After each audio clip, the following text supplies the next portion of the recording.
Hello everyone, मेरा नाम है सोनम कुमारी और मैं आप सभी का स्वागत करती हूँ आज के इस सेशन में। तो आज हम लोग आपके पॉलिटी का एक बहुत ही बोल सकते हैं कि आपका इम्पोर्टेंट क्या है जो कि टॉपिक है उसे कवर करने वाले हैं।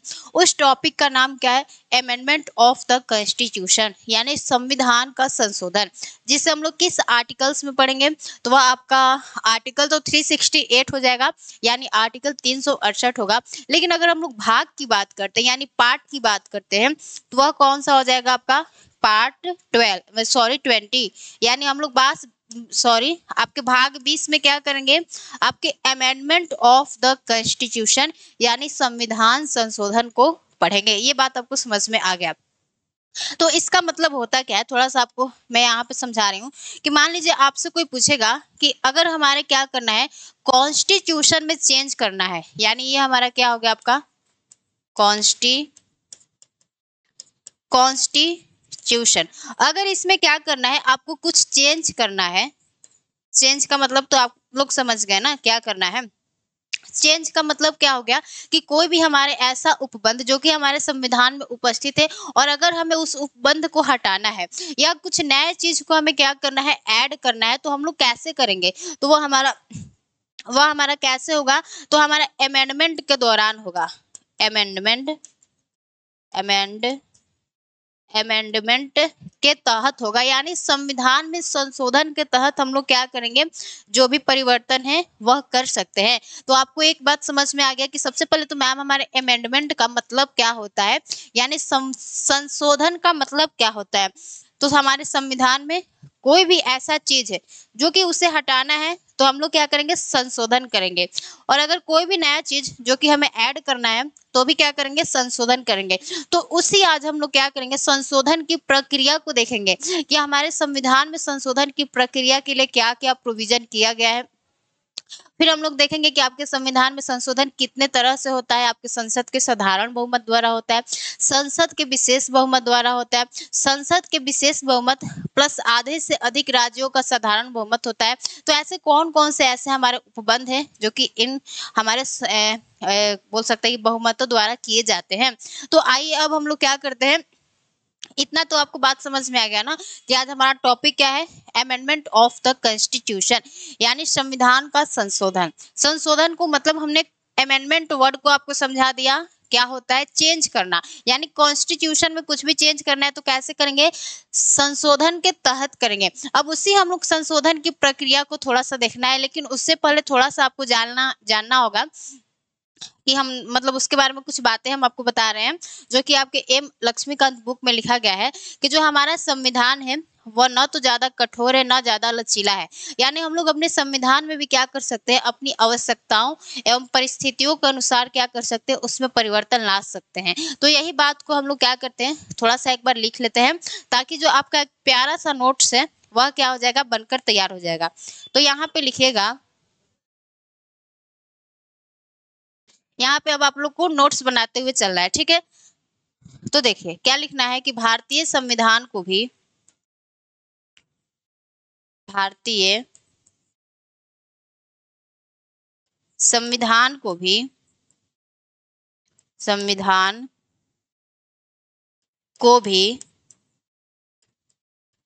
परिस्थितियों परिस्थितियों परिस्थितियों एवं आवश्यकताओं आवश्यकताओं आवश्यक आवश्यकताओं के आवश्यकताओं के अनुसार व्यवस्थित किया जा सकता है, ठीक है। व्यवस्थित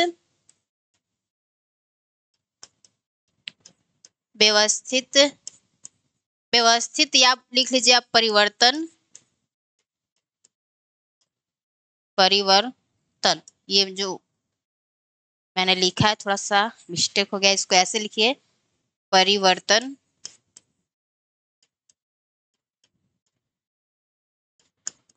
किया जा सकता है।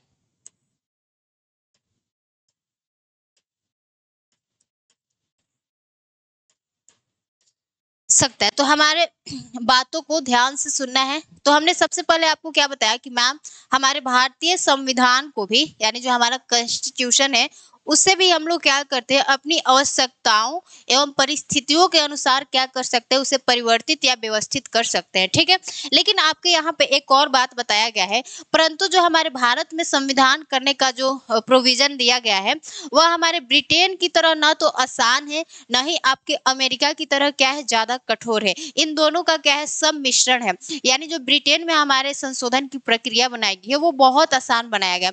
वहीं अगर हम लोग आपके अमेरिका में देखते हैं संशोधन की प्रक्रिया, तो संशोधन की प्रक्रिया अमेरिका में क्या है, बहुत ज्यादा टफ बनाया गया है। वहां पे सभी 50 राज्य प्लस केंद्र सबकी मतलब की सहमति होगी, तभी हमारे संविधान में संशोधन किया जा सकता है। तो वही हमारे भारतीय संविधान में हम लोग क्या देखते हैं कि इन दोनों का सम्मिश्रण है, ना ज्यादा कठोर है, ना ज्यादा क्या है, लचीला है। तो यहाँ पे आपको लिखना है कि भारतीय संशोधन की प्रक्रिया, भारतीय संशोधन की प्रक्रिया, संशोधन संशोधन की प्रक्रिया न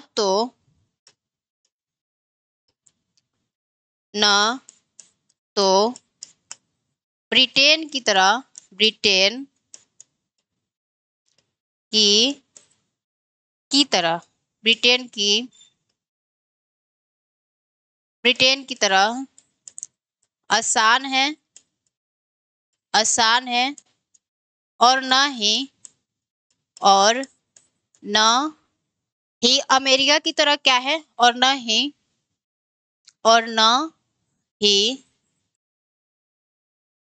अमेरिका की तरह, अमेरिका की तरह कठोर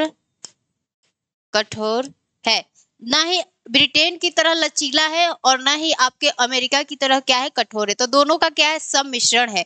दोनों का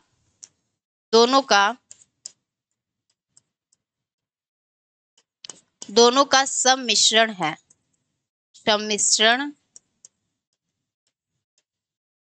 सम्मिश्रण है। तो ये बात आपको समझ में आ गया, जो भी हमने थोड़ा सा बेसिक आपको बातें बताया कि मैम हमारे संविधान को भी क्या किया जा सकता है, आवश्यकताओं, यानी हमारे यहाँ पे जीएसटी को देखा गया कि आवश्यकता पड़ती है, तो हम लोग क्या करते हैं, संशोधन करते हैं और अपने संविधान में जीएसटी को ऐड करते हैं। तो वो क्या पड़ी, हमारी आवश्यकता पड़ी। तो उसी तरह हमने क्या कहा कि आपके संविधान को भी परिस्थितियों एवं आवश्यकताओं के अनुसार क्या किया जा सकता है, उसमें परिवर्तन या उसे व्यवस्थित किया जा सकता है। फिर हमने सेकेंड बात क्या आपको बताया कि भारतीय संशोधन की प्रक्रिया, यानी जो प्रक्रिया है वह न तो आपके ब्रिटेन की तरह क्या है, मतलब आसान है या बोल सकते लचीला है, और ना ही क्या है आपके अमेरिका की तरह कठोर है। इन दोनों का क्या है, तो आपका सम्मिश्रण है। तो अब हमने ये बात जान लिया। अब हम लोग देखते हैं कि हमारे संविधान में संशोधन करने की जो शक्ति है वह किसको दिया गया है, क्या हमारे संसद को दिया गया है, क्या हमारे विधानमंडल को दिया गया है, कि राष्ट्रपति को दिया गया है, वो ये बात हम लोग जानते हैं। ठीक है, तो जो आपका संविधान है, संविधान ने हमारे संशोधन करने की जो शक्ति दिया है वह किसको दिया है, संसद को दिया है, न कि राज्य विधानमंडल को दिया है। तो यहाँ पे आपको लिखिएगा कि संविधान में संशोधन करने की शक्ति, संविधान में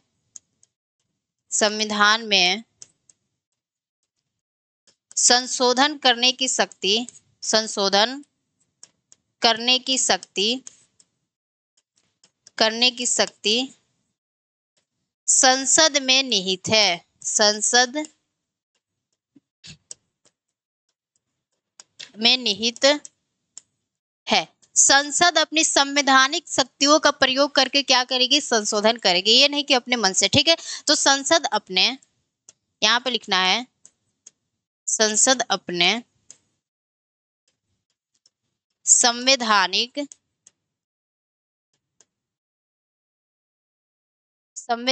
शक्तियों का प्रयोग करके,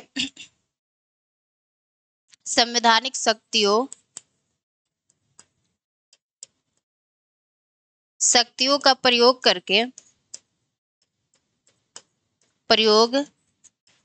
करके संविधान में अब आपको 3 वर्ड को याद रखना है जो कि आपके यूपीएससी 2024 में पूछा गया है कि संविधान में हमारी संसद क्या क्या कर सकती है। तो संविधान में देखिए यहाँ पे लिखना है संविधान में परिवर्तन या आपसे लिख सकता है परिवर्धन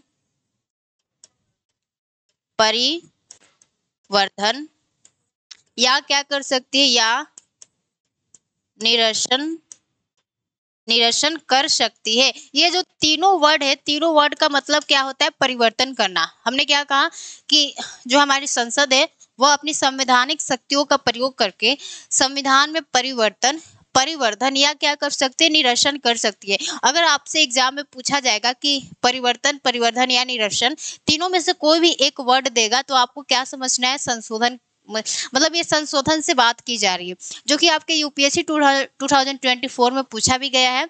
तो ये तीनों वर्ड को आपको याद रखना है। तो हमने क्या कहा कि संवैधानिक शक्तियों का प्रयोग करके संविधान परिवर्धन या निरसन कर सकती है,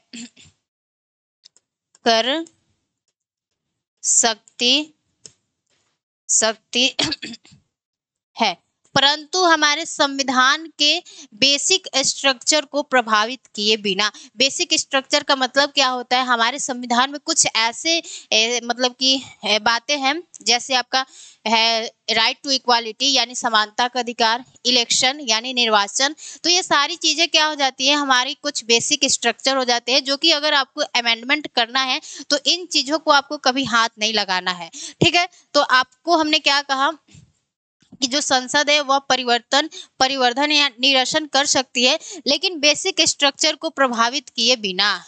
यहाँ पे लिखना है लेकिन संविधान के बेसिक स्ट्रक्चर को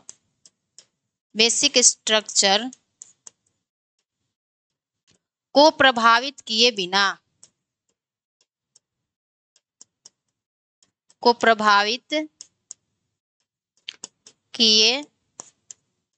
ठीक है, तो बेसिक स्ट्रक्चर क्या होता है? हमने कहा कि आपके संविधान में कुछ बातें हैं जो कि लिखी गई है, जैसे राइट टू इक्वालिटी, शोषण के विरुद्ध अधिकार, समानता का अधिकार, निर्वाचन, और भी आपके बहुत से ऐसे शब्द हैं, मतलब कुछ मूल अधिकार है, कुछ और आर्टिकल्स है जिसको हमने बेसिक स्ट्रक्चर के रूप में माना है। तो जब भी आपको संशोधन करना होगा तो आप उस संशोधन के दौरान उस सारी चीजों को हाथ नहीं लगाएंगे। ठीक है, नहीं तो कोई सरकार आती है और बोलती है कि जो हमारा इलेक्शन है, निर्वाचन है, उसे हम समाप्त करते हैं, अब हमारे देश में निर्वाचन नहीं होगा और हम ही क्या करेंगे? केवल रूल करेंगे। तो ऐसा नहीं होगा, क्योंकि जो आपका निर्वाचन है यानी जो आपका इलेक्शन कमीशन है वह क्या है? आपका एक बेसिक स्ट्रक्चर है हमारे कॉन्स्टिट्यूशन का।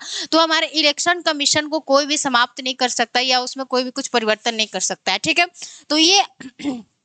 तो ये आपको बात याद रखना है। कैसे करना है भाई? तो हमारे बेसिक स्ट्रक्चर को प्रभावित किए बिना।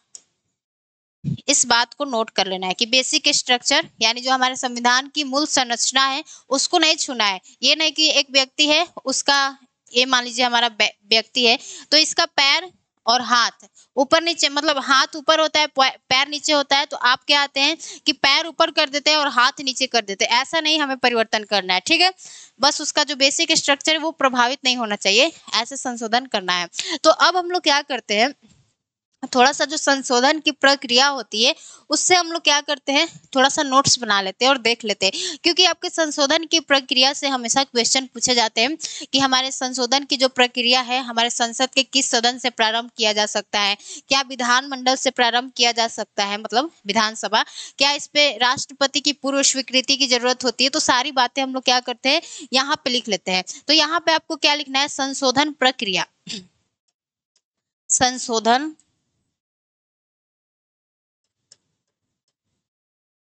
संशोधन प्रक्रिया।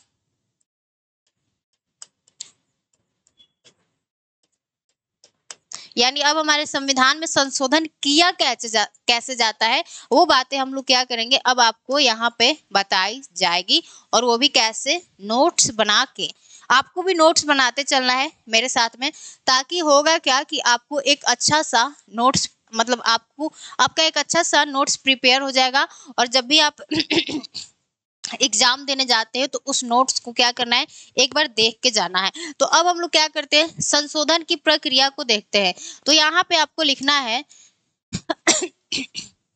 पहली पॉइंट क्या आती है, जो पहली बात आपको लिखना है वह क्या लिखना है कि जो हमारे संविधान में संशोधन की प्रक्रिया है वह आपके संसद के किसी भी सदन से क्या किया जा सकता है, प्रारंभ किया जा सकता है। यानी लोकसभा हो या राज्यसभा हो, ये नहीं कि लोकसभा कहे कि नहीं नहीं मेरे पास आओ, मेरे पास से ही चालू हो सकता है, केवल राज्यसभा कहे कि नहीं नहीं मेरे पास आओ, केवल मेरे पास से ही क्या होगा, जो संशोधन की प्रक्रिया है वो चालू हो सकती है। तो कोई हमारा बाध्यकारी नहीं है कि लोकसभा से होगा कि राज्यसभा से होगा, किसी भी सदन से हो सकता है। ठीक है, तो यहाँ पे आपको वही बात लिखना है कि हमारे संविधान में संशोधन की प्रक्रिया संसद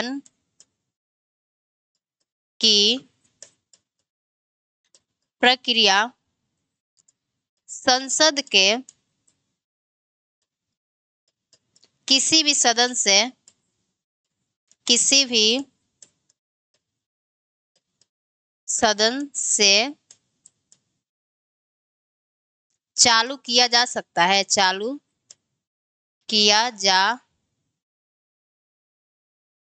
चालू किया जा सकता है। एक मिनट,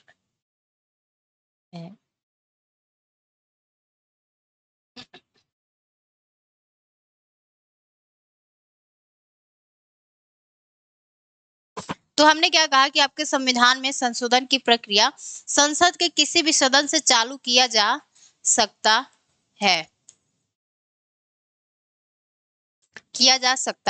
न कि राज्य विधानमंडल से। यहाँ पे लिखना है न कि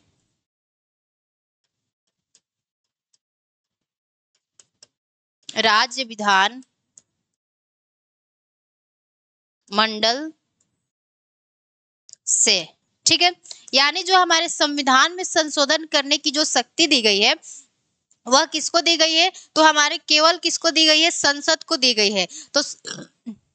तो जो आपके संशोधन की प्रक्रिया है वह कहाँ से स्टार्ट होगी, तो आपके केवल पार्लियामेंट के हमारे किसी भी सदन से, न कि हमारे राज्य विधानमंडल से।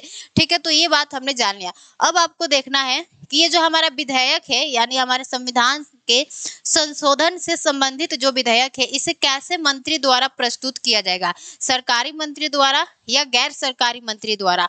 तो इसे किसी भी मंत्री द्वारा क्या किया जा सकता है, प्रस्तुत किया जा सकता है। हमने आपको बताया था जब आपने हमारा क्या पढ़ा होगा, काउंसिल ऑफ मिनिस्टर पढ़ा होगा, तो उसमें हमने बताया था कि 15% ही केवल क्या होते हैं, मंत्री होते हैं, और आपके 85% लोग क्या होते हैं, यानी सदस्य होते हैं। तो ये जो सदस्य होते हैं ये भी सदस्य क्या कर सकते हैं, इस विधेयक को प्रस्तुत कर सकते हैं इस मंत्री के अलावा। तो यहाँ पे आपको यही बात लिखना है कि हमारे कि विधेयक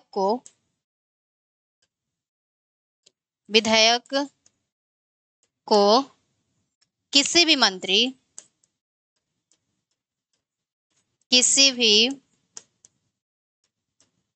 मंत्री सरकारी या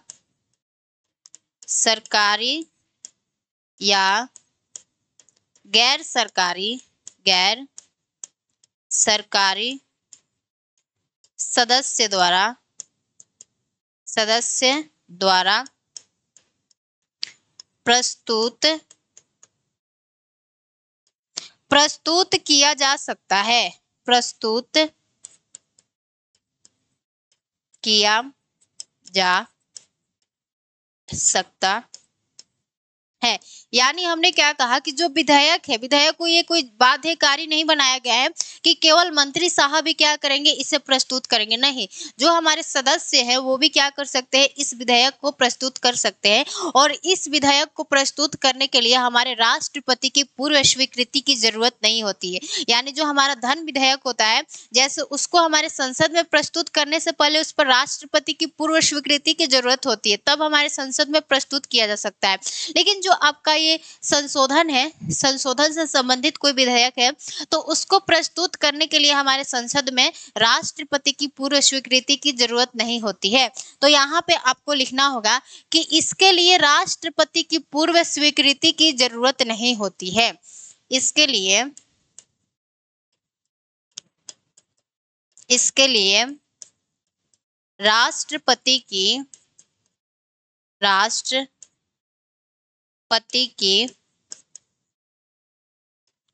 पूर्व स्वीकृति की आवश्यकता या जरूरत नहीं होती है, जरूरत नहीं होती है। ठीक है, होती है। अब आपका विधेयक क्या हो गया, हमारे संसद में प्रस्तुत हो गया। तो अब हमें जानना है कि जो हमारा विधेयक है इसे किस बहुमत द्वारा दोनों सदनों से पारित होना चाहिए। तो जो आपका विधेयक है, विधेयक को हमारे दोनों सदनों से विशेष बहुमत द्वारा पारित होना चाहिए।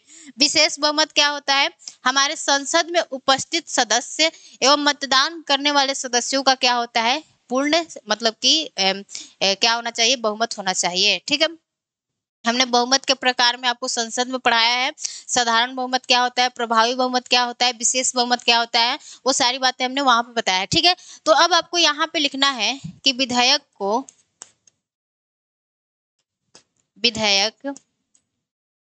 को दोनों सदनों से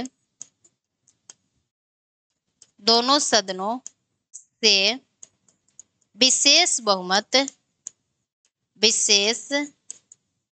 बहुमत से पारित कराना होता है, पारित कराना होता है। ठीक है, तो अब ये बात हमने आपको संशोधन की प्रक्रिया में बता दिया कि जो हमारा संविधान में संशोधन की प्रक्रिया है वह आपके संसद के किसी भी सदन से चालू किया जा सकता है। ये बहुत इंपॉर्टेंट बात हमने आपको तीनों जो पॉइंट लिखवाया है। ठीक है, इसको ध्यान से रखना है और आपके एग्जाम में पूछा भी गया है यहाँ से क्वेश्चन। फिर हमने क्या कहा कि आपके विधेयक मतलब जो विधेयक है, तो विधेयक को यहाँ पे होगा, सॉरी, हमारे विधेयक को किसी भी मंत्री, सरकारी या गैर सरकारी सदस्य द्वारा प्रस्तुत किया जा सकता है। फिर हमने क्या कहा कि इसके लिए राष्ट्रपति की पूर्व स्वीकृति की जरूरत नहीं होती है। फिर इसके बाद अब क्या होगा, तो जब विधेयक हमारा दोनों सदन में प्रस्तुत हो गया तो फिर क्या करना रहता है, उसे पारित करना रहता है। तो अब क्या होगा, विधेयक को दोनों सदनों से विशेष बहुमत से पारित कराना होता है। विधेयक को दोनों सदनों से, यहाँ पे ध्यान रखना है, विशेष बहुमत से क्या कराना रहता है, पारित कराना रहता है। अब ये बात हमने देख लिया। अब हमारा एक और बात क्या जानना है, एक और बात आपको क्या जानना है कि यदि हमारा विधेयक जो है वह हमारे संविधान के संघीय व्यवस्था के मुद्दे से संबंधित हो तो उस पर हमें क्या होना चाहिए, आधे से अधिक राज्यों का साधारण बहुमत भी होना चाहिए। ये तो हमने सिंपल कंडीशन बता दिया कि दोनों सदनों से विशेष बहुमत से पारित होना चाहिए। लेकिन अगर आपका विधेयक क्या होता है, हमारे संविधान के संघीय व्यवस्था के मुद्दे से संबंधित हो तो उस पर हमें क्या होना चाहिए, आपके राज्य के मतलब आधे से अधिक राज्यों का साधारण बहुमत भी होना चाहिए। संघीय का मतलब क्या होता है, केंद्र और राज्य दोनों, अगर दोनों के बीच से मतलब दोनों के संबंधित कोई बात हो तो क्या होगा, आपके आधे से अधिक राज्यों का साधारण बहुमत भी चाहिए। तो यहाँ पे आपको लिखना है, यहाँ पे आपको लिखना है कि यदि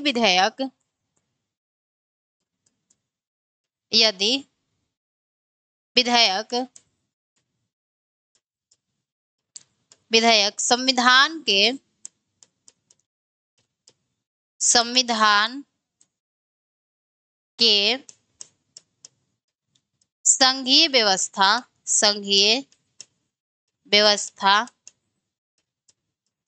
व्यवस्था के संबंधित मुद्दे से हो, के संबंधित मुद्दे से हो तो इस पर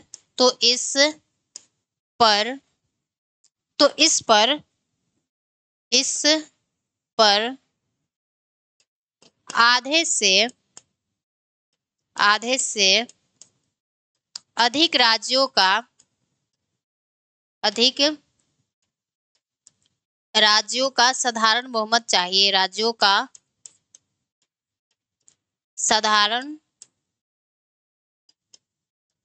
बहुमत चाहिए। ठीक है, अब हमारा क्या होता है, आपका ये बात हो गया। तो जब अब हमारा विधेयक को दोनों सदनों ने विशेष बहुमत से पारित कर दिया है, तो अब हम लोग इस विधेयक को कहाँ भेजेंगे, अपने राष्ट्रपति के पास भेजेंगे।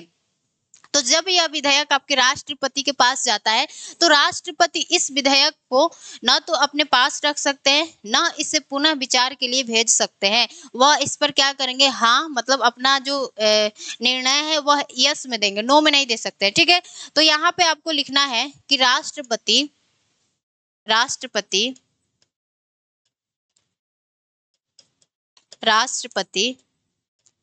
इस विधेयक को न तो अपने पास रख सकते हैं, न तो अपने पास रख सकते हैं और न ही इसे पुनः विचार के लिए भेज सकते हैं, और न ही इसे पुनः विचार के लिए भेज सकते हैं, न ही इसे पुनः विचार के लिए भेज सकते हैं, विचार के लिए भेज सकते हैं।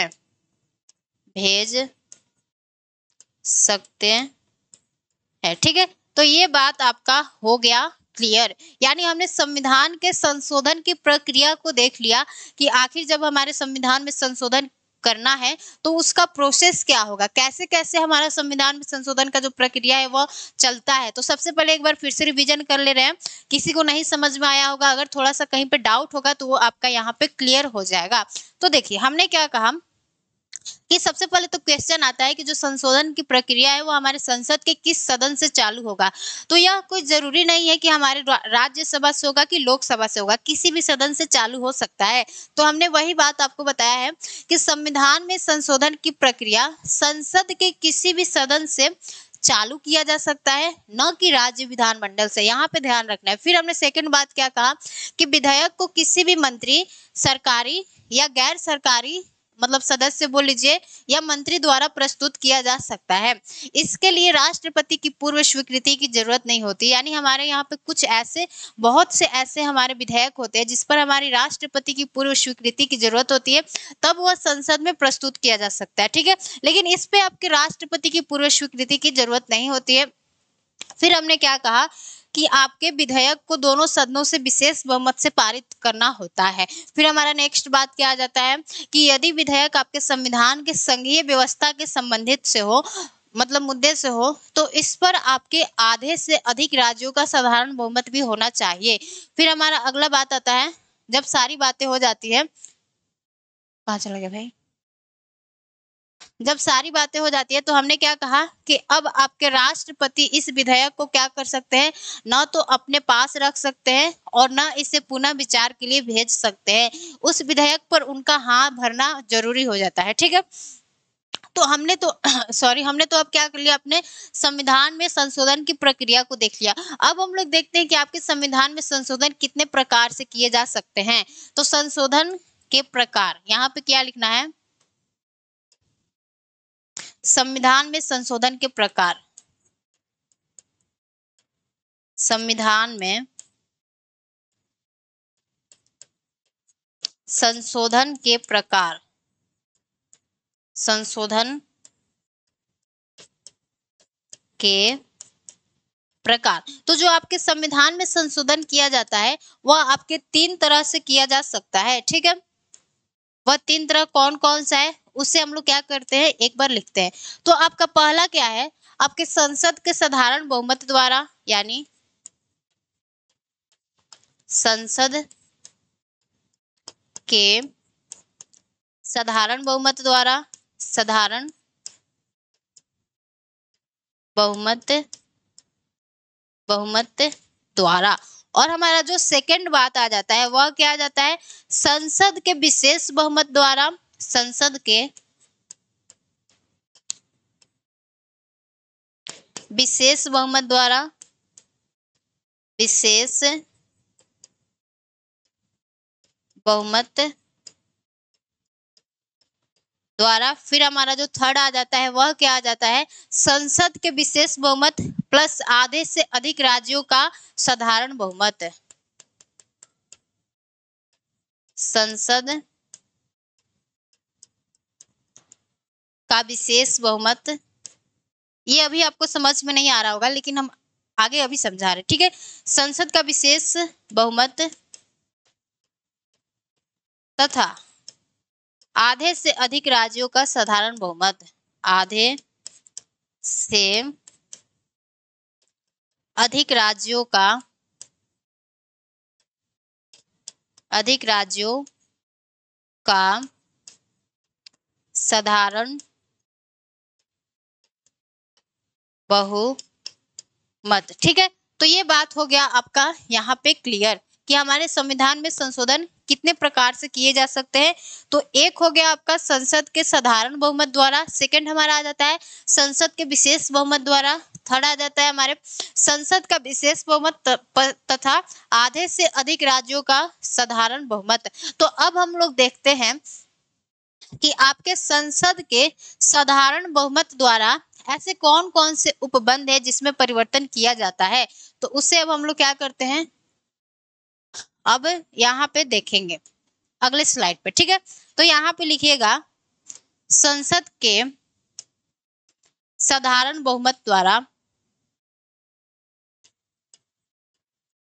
संसद के साधारण बहुमत द्वारा, बहुमत द्वारा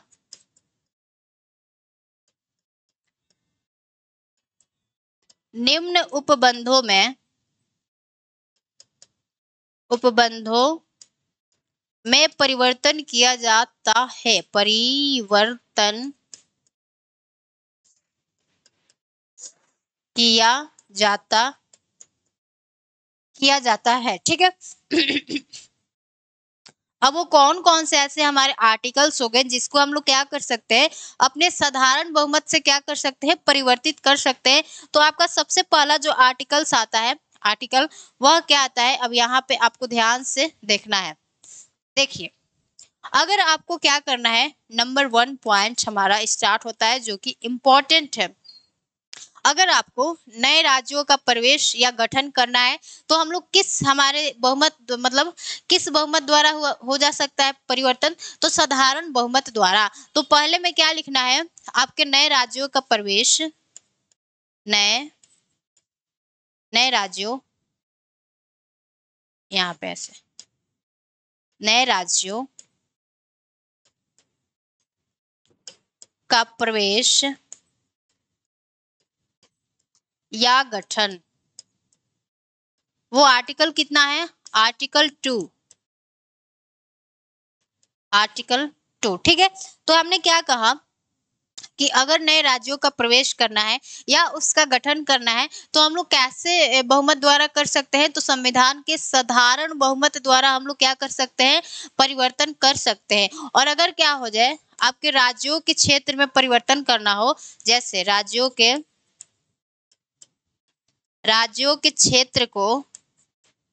क्षेत्र को बढ़ाना हो, को एक मिनट, राज्यों के क्षेत्र को क्या करना हो, अगर बढ़ाना हो या क्या करना हो, अगर घटाना हो या क्या करना हो, सीमाओं में परिवर्तन करना हो या राज्य की सीमाओं में परिवर्तन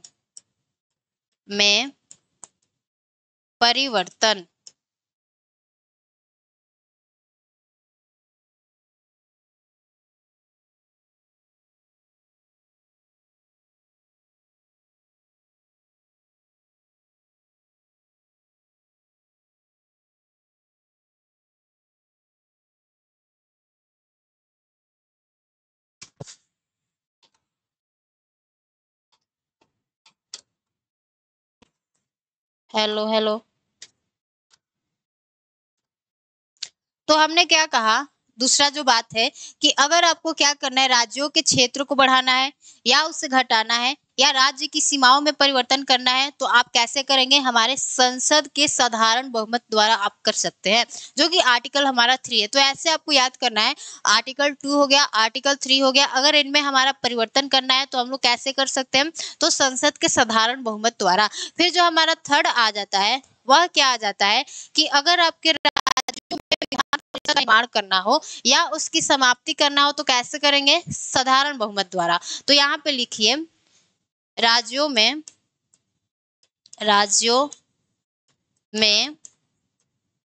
विधान परिषद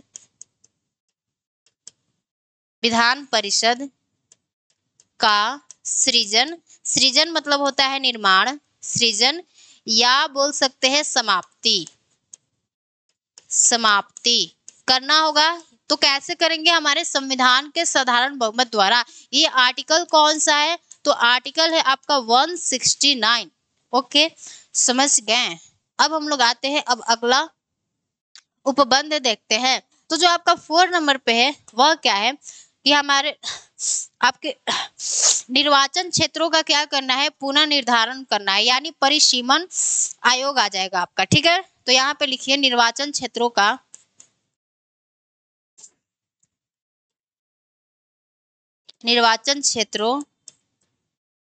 का पुनः निर्धारण,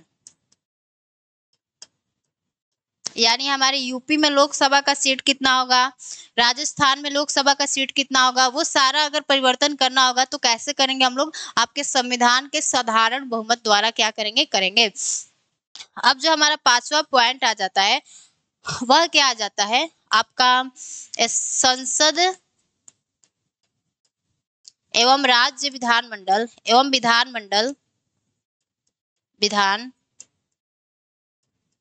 का चुनाव। अगर इसमें कुछ परिवर्तन करना है तो कैसे करेंगे, आपके साधारण बहुमत द्वारा। ठीक है,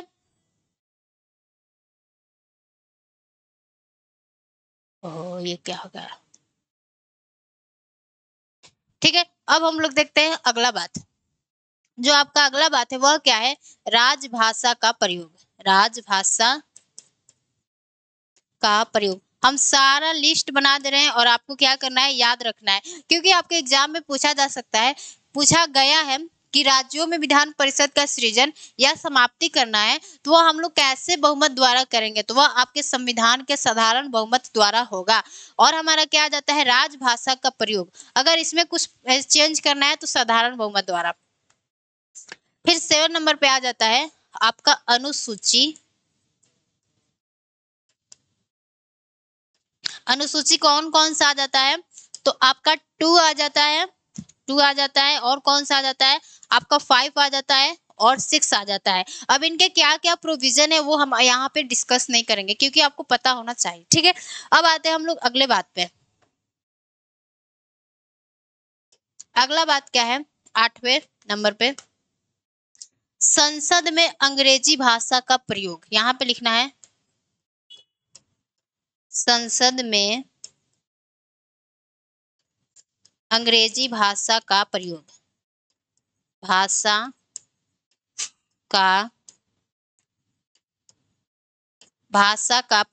यानी हमारे पार्लियामेंट में अगर इंग्लिश लैंग्वेज के मतलब प्रयोग की कुछ बात आती है और अगर उसमें कुछ चेंज करना है, परिवर्तन करना है, तो वो कैसे करेंगे, हमारे साधारण बहुमत द्वारा। और हमारा कौन सा प्रोविजन आ जाता है, 9 नंबर पे क्या लिखना है, जैसे हमारा केंद्र शासित प्रदेश हो गया, केंद्र शासित प्रदेश हो गया, अगर इसमें कुछ परिवर्तन करना है तो संसद के साधारण बहुमत द्वारा करेंगे। 10वें नंबर पे क्या आ जाता है आपका, संसद का गणपूर्ति,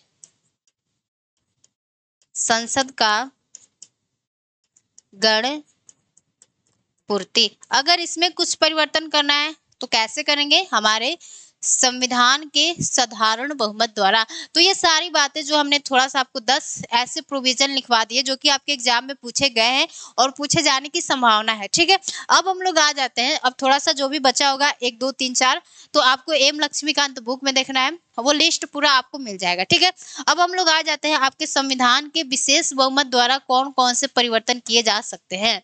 तो यहाँ पे लिखना है संविधान के विशेष बहुमत द्वारा, विशेष बहुमत द्वारा। तो आपके संविधान के विशेष बहुमत द्वारा 2 बातें जो कि है इंपॉर्टेंट, एक क्या है आपका फंडामेंटल राइट, फंडामेंटल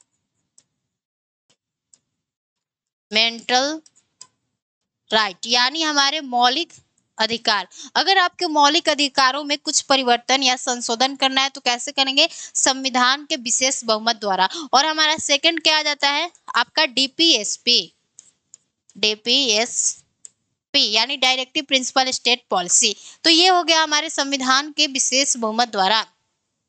अब हमारा लास्ट क्या बचता है, संविधान का विशेष बहुमत प्लस आधे से अधिक राज्यों का साधारण बहुमत। तो अब उससे हम लोग देखते हैं संविधान का विशेष बहुमत, यहाँ पे लिखिए संविधान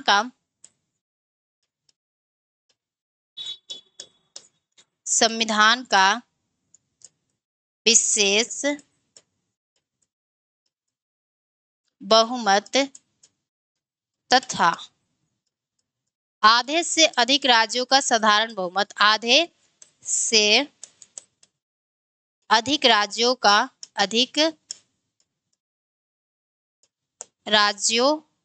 साधारण बहुमत का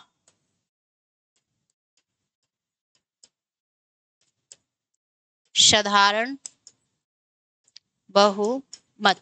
अब हमें देखना है इसके द्वारा कौन कौन से ऐसे उपबंध है जिनमें हमारे परिवर्तन किए जाते हैं। तो जो पहला उपबंध आ जाता है वह क्या आता है कि अगर आपको राष्ट्रपति के निर्वाचन की प्रक्रिया जो है बनाई गई है हमारे संविधान में, अगर आपको उसमें कुछ परिवर्तन करना है तो कैसे करेंगे, हमारे संसद के विशेष बहुमत, यहाँ पे संविधान नहीं होगा संसद होगा, सॉरी,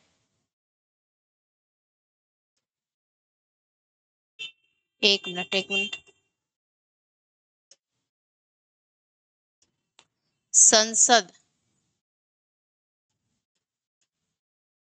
का विशेष बहुमत तथा आधे से अधिक राज्यों का साधारण बहुमत। तो हमने क्या कहा, जो हमारा पहला उपबंध है वह क्या है कि अगर आपके राष्ट्रपति के निर्वाचन की जो प्रक्रिया बनाई गई है उसमें कुछ परिवर्तन करना है तो कैसे करेंगे भाई, तो हमारे विशेष बहुमत द्वारा तथा आधे से अधिक राज्यों का साधारण बहुमत होना चाहिए। तो पहला बात आपको लिखना है राष्ट्रपति के निर्वाचन से संबंधित प्रक्रिया।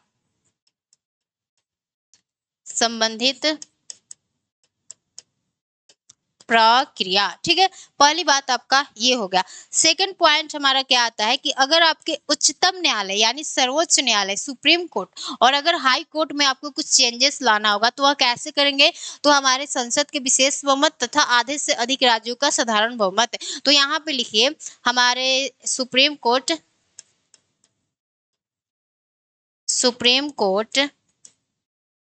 एंड हाई कोर्ट में परिवर्तन।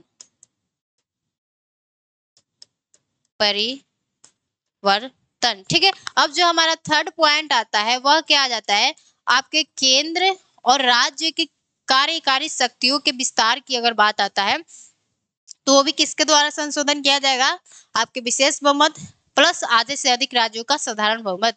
तो यहाँ पे आपको लिखना है केंद्र एवं राज्य के कार्यकारी शक्ति का विस्तार, कार्यकारी शक्ति का विस्तार।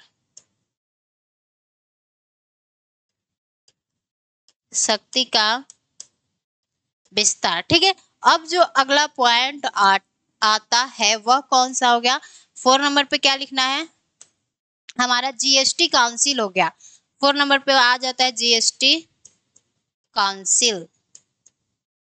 काउंसिल, ठीक है, goods and service tax council यानी परिषद। ठीक है, अगर इसमें कुछ कुछ परिवर्तन करना होगा तो कैसे करेंगे? विशेष बहुमत प्लस आधे से अधिक राज्यों का साधारण बहुमत होना चाहिए। फिर हमारे 5वें नंबर पे क्या आ जाता है? हमारे 7वीं अनुसूची से संबंधित कोई परिवर्तन करना होगा तो इसी के तहत किया जाएगा। 7वीं अनुसूची से 7वीं अनुसूची से संबंधित कोई परिवर्तन, संबंधित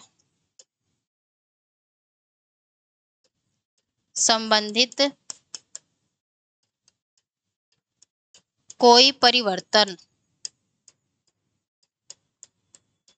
कोई परिवर्तन। ठीक है, 5 नंबर हो गया। अब 6ठे नंबर पे क्या आता है आपका? 6ठे नंबर पे क्या आता है? केंद्र एवं राज्य के बीच जो विधायी शक्तियों का विभाजन किया गया है, अगर उसमें कुछ परिवर्तन करना होगा तो कैसे करेंगे? इसके तहत केंद्र एवं राज्य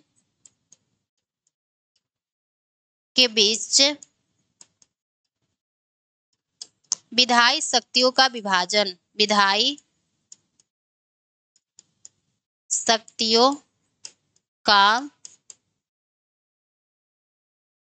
विभाजन। ठीक है, तो इस बात को आपको थोड़ा सा ध्यान देना है और सारे पॉइंट्स को अच्छे से याद करना है। अब हमारे 7 नंबर पर क्या आ जाता है?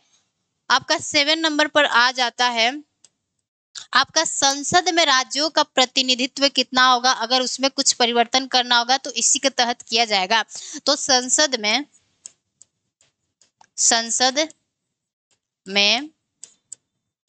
राज्यों का प्रतिनिधित्व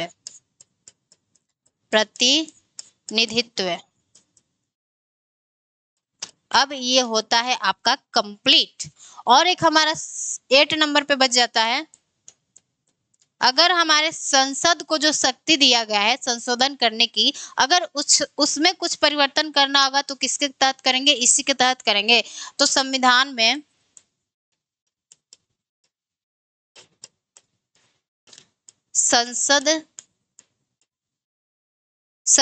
संसद को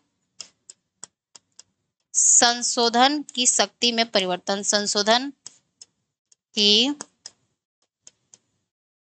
शक्ति में परिवर्तन।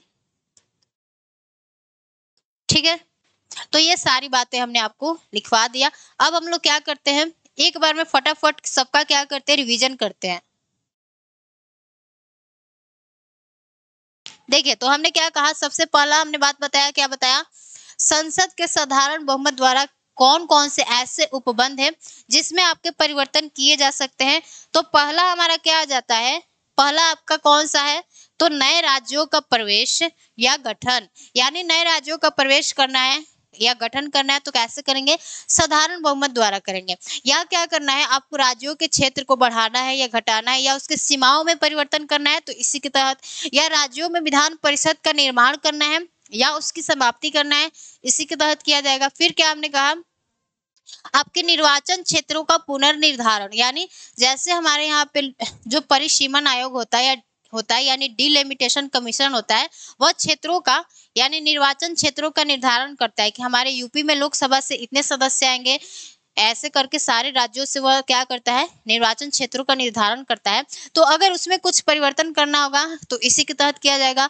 और संसद एवं विधानमंडल का चुनाव जो होता है उसके तहत मतलब कुछ परिवर्तन करना होगा, या राजभाषा का प्रयोग, या अनुसूची 2, 5, 6 इसमें कुछ परिवर्तन करना होगा। संसद में अंग्रेजी भाषा का प्रयोग, इसमें कुछ परिवर्तन करना होगा। ओहो,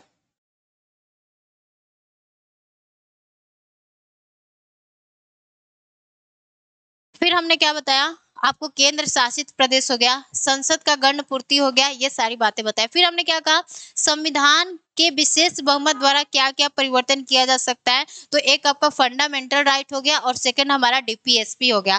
फिर हमने आपको क्या बताया कि आपके संसद के विशेष बहुमत तथा आधे से अधिक राज्यों का साधारण बहुमत, तो इसके मतलब तहत कौन कौन से ऐसे परिवर्तन है जो कि हमारे संविधान में किए जा सकते हैं।